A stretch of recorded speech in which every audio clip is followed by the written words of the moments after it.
she was a cat. No, she's like a cat. But she climbs so fast. She's used to the wildlife, you know. She's street smart, so smart. Before, when we were in Thailand, we fenced everywhere, but we could never catch her. I hire everybody. Hire everybody. And then one time, luckily, we used the big basket that you use for leaves in the garden. And then one Korean guy looked like he had affinity with her. He came in, and just caught her like that. But 2 days later, she was gone again. Etc., etc. I know, I don't talk about her. And last night, I was so tired looking for her. Everybody was looking. And to everybody else, I say, you go home, sleep. I wait for her. She will come back. I just don't know when. So she'll come back. They always come back. They know where. I'm just worried in between something, might happen. And that little skinny daughter of hers, she doesn't have that much energy. She's so skinny. No matter what she eat, I never see her stomach come out. I don't know. It gone immediately or something, dissipated. So I worry she might be exhausted, in the middle of the street somewhere or in the forest. Here is very big. So we would not even know where to find her. I'm worried about her. I'm not worried about the mother. She's too clever. I'm worried about the little one, that have to trot along with her to protect her. My God. I say, you protect her? Look at you, huh? Look at her, huh? She's so chubby and good. In fact, you don't eat much. And you're so skinny like this. How you protect her? Say, don't ever go out again. I say many times. She said, okay. And then she forgot. Dogs, they forget in 10 minutes. That's what they say. Just like I gave her something to eat. And then she came back again a while later. I said, I just gave you something. Remember? No? No? Yeah, maybe they pretend. Yeah. We have to really meditate well in order to help the world, to help others. Otherwise, we could not even cover our own expenses. You understand? The contamination of the world, our own karma, our relatives and friends' karma, the food we eat, karma, everything in this world costs us something, yeah. I have many people, you know that. And you would think I have a lot of hard people, hanging around me, ready to pick out my little pimple for me, scratching my back, yeah. No, I can't afford it, really. Because if I keep cleansing their karma every day, then I'm exhausted. I have no more time to do other things, yeah? When it's too close, I'm too sensitive nowadays, more than before. Before, I wasn't this sensitive. I immediately sense it, People bring different things. And another thing is that if somebody keeps helping me too long, they become attached and become more like possessive and begin this game of competition, jealousy stuff, and I hate all this. And even if I don't want to change people, I have to. I hate changing people because you have to retrain again and get used to the, different energy, different personality, different, habits and liking and not liking again and again, huh? Yeah. But whenever I smell this kind of possessiveness, competition, jealousy, I cannot bear. Then he or she has to go. Yeah, because the energy becomes conflicting, fractioning. It's no good for me. I'm too sensitive. Sometimes I bear it as long as I can. But it's not always possible. That's why I don't have people living around me. Not nowadays anymore. I used to live with groups of people and I didn't feel anything much. Because at that time I also didn't have a lot of disciples anyway. Only some monks and nuns. And yesterday I saw some show that they were showing something about our earlier time when I was still wearing monk's robes, having a free life, and free of money as well. I mean, nothing. Free of worry, free of mortgage, free of car insurance. But we were very happy, you know. I lived with a group of monks and nuns, and we camp anywhere. We drank anything, and nothing happened to us. And nowadays, I eat nice food and just have stomach ache sometimes, or headache, because maybe the cook is not good that day, not in a good mood that day, or somebody look at the food before, or wishy-washy something. You understand? Or some people don't have good karma, not clean enough to cook that food. Yeah. So many times I have to leave many foods, return it, because I cannot eat that. It looks the same like yesterday or the day before, last month, same food, same vegetable, but I cannot eat it. Even sometimes congee, I cannot eat. It depends on who cooks it, or if they cook it from the leftover rice or not, then I cannot. If I eat it, I will have problems. You know, not just stomach ache. Sometimes cannot meditate well, restlessness, and all kind of stuff. So karma is a very unpleasant thing, yeah. And the people around us, sometimes they help us, but they also bring their own trouble. And we had to share it, yeah. And that we cannot escape, no matter whom, yes. So even Shakyamuni Buddha, I remember, he had to eat the horse feet for 3 months because of disciples' karma. It's written in the sutra. One of the sutras like that, yes. But he was tough, eh? He was a man, so it was different, huh? Yeah. Men's bodies are always stronger than women's, yes. Of course, it depends on, but generally it's like that. So one time, Shakyamuni Buddha was walking, you know, and then he saw 2 heaps of bones. One was black, one was white. And he asked his people, even the Buddha did not know this. He asked, why is one is black and one white? So one of the disciples say, because the white bones belong to men, and the black bones belong to the woman.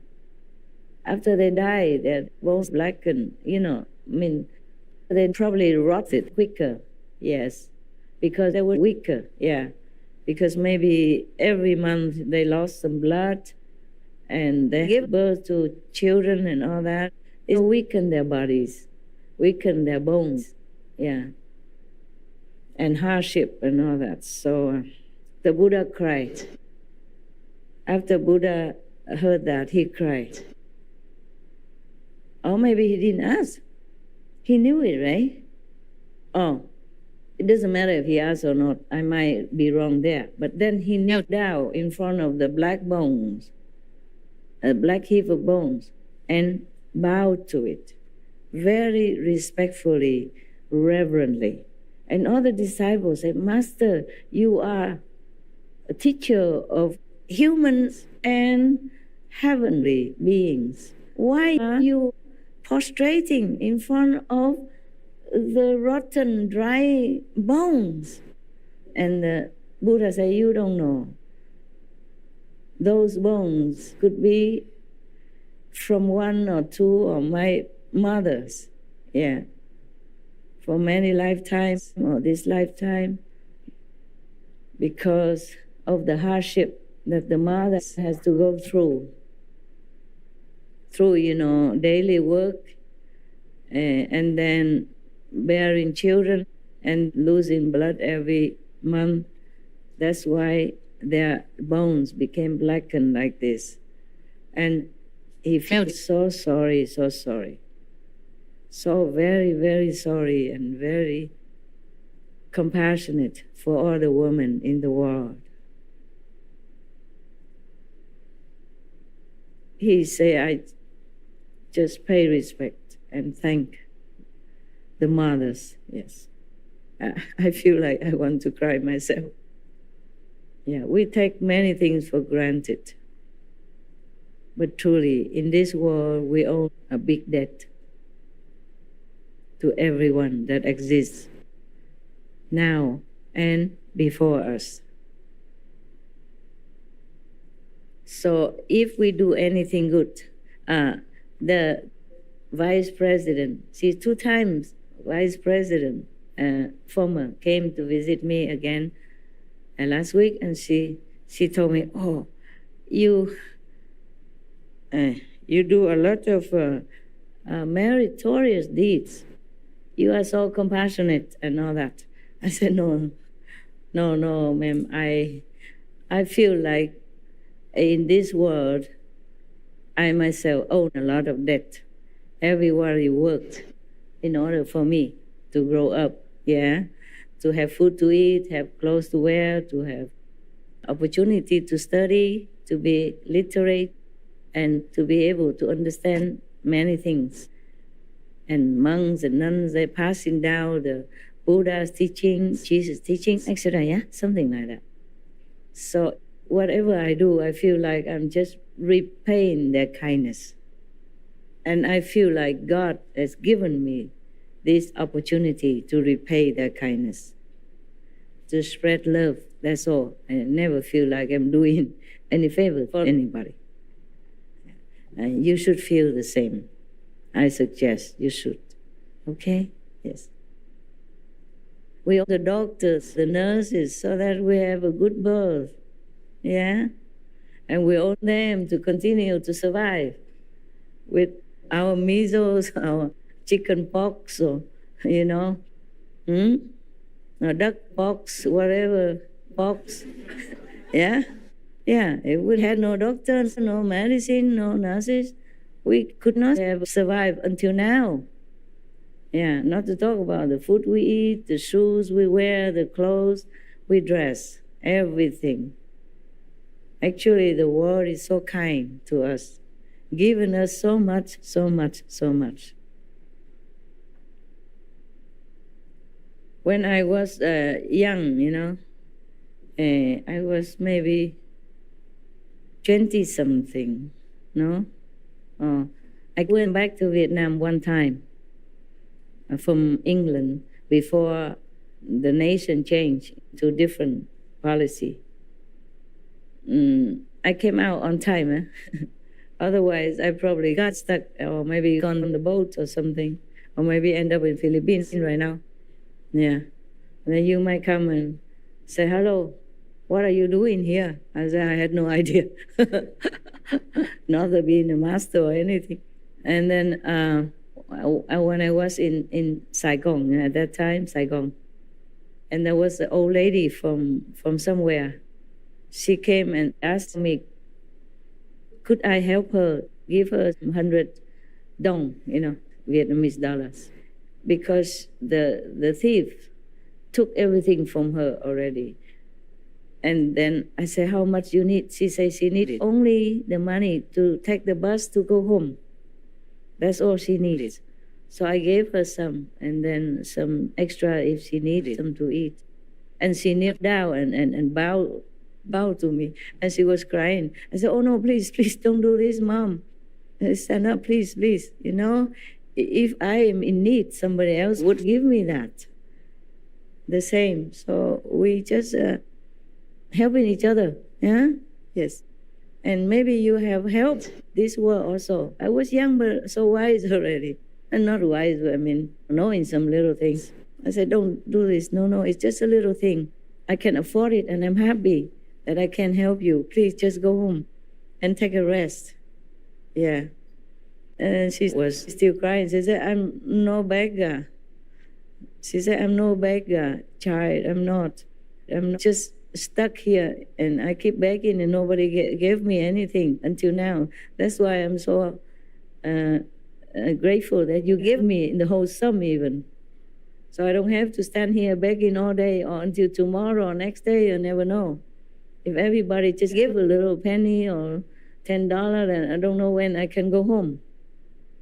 I'm no beggar," she say. I say, I know. She dressed well, yeah. So you never know. We can always get into a situation. And some people, just like I say in America, I saw some people who were homeless. They had a home yesterday. They had a fancy car the day before. They had house, they had television, they had everything, yeah? They had beautiful girlfriend or boyfriend even. Then today they just nobody.